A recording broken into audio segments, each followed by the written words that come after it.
യൂട്യൂബിൻ്റെ അകത്തും ഫേസ്ബുക്കിൻ്റെ അകത്തും വീഡിയോ ഒക്കെ ചെയ്യാൻ തുടങ്ങിയപ്പോൾ ഓരോരുത്തർ കളിയാക്കാനാണെന്നൊന്നു ചെറുപയർ മുളപ്പിക്കുന്ന വീഡിയോ ഒന്ന് ഇടാമോ എന്ന് ചോദിച്ചിട്ടുണ്ട്. അപ്പം ഞാൻ എന്തായാലും ഓർത്തു ഓക്കെ ആയിക്കോട്ടെ, അതൊരു കണ്ടൻ്റ് ആണല്ലോ എന്ന് വിചാരിച്ചു. അപ്പം തന്നെ ഇന്നലെ രാത്രി കയ്യിലിരുന്ന് ചെറുപയറെടുത്ത് വെള്ളത്തിലിട്ടു.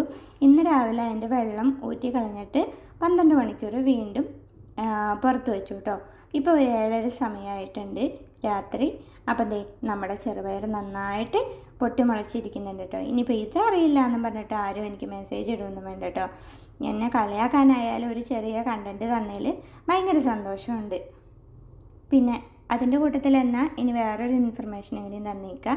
ചീരയില കറി വയ്ക്കാൻ പല രാജ്യങ്ങളിലും ചിലർക്കൊന്നും കിട്ടാൻ വലിയ മാർഗ്ഗമില്ല. അപ്പം നിങ്ങൾ വേറെ ഒന്നും ചെയ്യേണ്ട. കുറച്ച് മണൽ ഒരു പാത്രത്തിൻ്റെ അകത്തോട്ടേക്ക് ഇട്ടിട്ട് ഈ മുളപ്പിച്ച പയർ അതിൻ്റെ മേളിൽ വെച്ച് കൊടുത്താൽ മതി കേട്ടോ. കുറച്ച് പയറെടുത്ത് ഇട്ടാൽ മതി.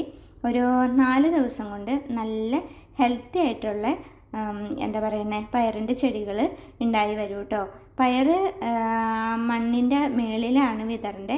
അതിൻ്റെ മേളിലേക്ക് പിന്നെ നിങ്ങൾ മണ്ണിട്ട് കൊടുക്കേണ്ട ആവശ്യമില്ല. അത് ജസ്റ്റ് ഒന്ന് വേര് പിടിക്കാൻ വേണ്ടി മാത്രമായിട്ട് നമ്മൾ കൊടുക്കണതാണ് കേട്ടോ.